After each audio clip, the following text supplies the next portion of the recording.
এখন পর্যন্ত কেউ চিকেন ফ্রাই ট্রাই করেননি এমন মানুষ কমই আছে। আজকে আমি আপনাদেরকে একটু ভিন্ন ধরনের চিকেন ফ্রাই করে দেখাবো। আসসালামু আলাইকুম, আমি মাহি। আপনাদের সবাইকে স্বাগত মাহির রান্নাঘরে। আজকে আমি আপনাদের একটু অন্যরকম করে চিকেন ফ্রাই করে দেখাবো, যেটা অনেক ঝাল ঝাল ক্রিসপি, খেতে অনেক বেশি মজা। এর স্বাদটা টোটালি অন্যরকম, একদম ডিফারেন্ট।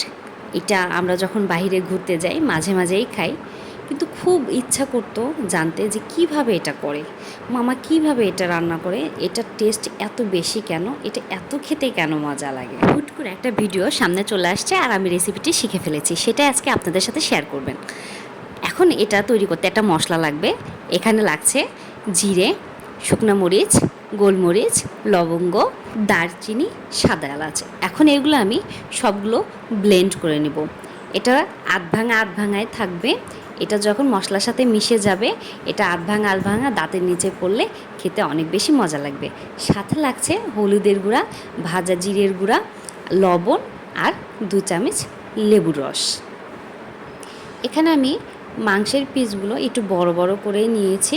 এখন দিয়ে দিচ্ছি 2 চামচের মতো আদা রসুন বাটা, দিয়ে দিব 1 চামচের মতো পেঁয়াজ বাটা,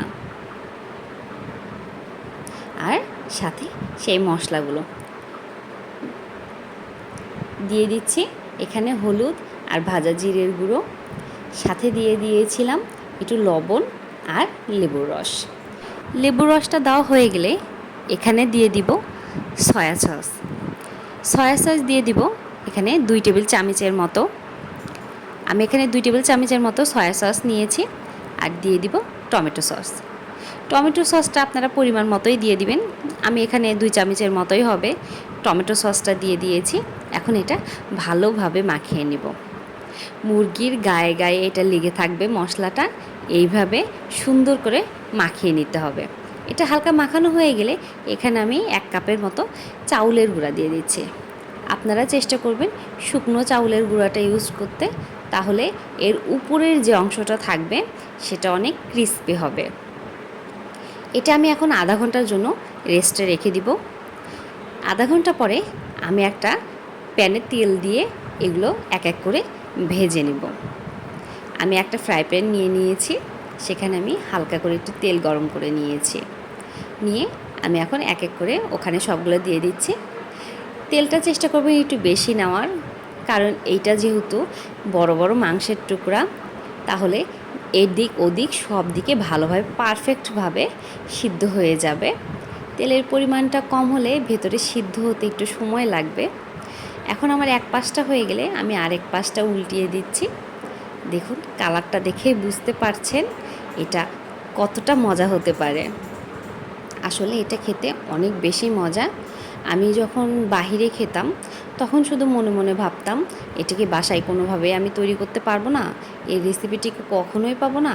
মামারা কখনোই তাদের রেসিপি কখনোই শেয়ার করতে চায় না, কারণ এইটাই তো তাদের ব্যবসা। তারাই যদি এটা হচ্ছে আপনাকে বলে দেয়, এই সিক্রেট রেসিপির কথা বলে দেয়, তাহলে তো আপনারা তার কাছে যাবেন না। সেই জন্যই কোনো মামাই আপনাকে বলবে না যে এরা কিভাবে এটা তৈরি করে। বাট এইটা একবার আপনারা তৈরি করে বাসায় খাওয়ার পরে কথা দিচ্ছি আর আপনাদের বাহিরে গিয়ে এটা খেতে হবে না। আপনারা তো খুব দেখতেই পাচ্ছেন, খুব অল্প সময়ের মধ্যে কিছু উপকরণ দিয়ে বাসায় ঝটপট এটা তৈরি করে ফেলতে পারছেন। বাচ্চা হোক বড় হোক সবাই এটা অনেক পছন্দ করবে। একদিন বাসায় ট্রাই করে দেখবেন, তাহলেই বুঝতে পারবেন এটা কতটা মজা। সবাইকে ধন্যবাদ। আসসালামু আলাইকুম।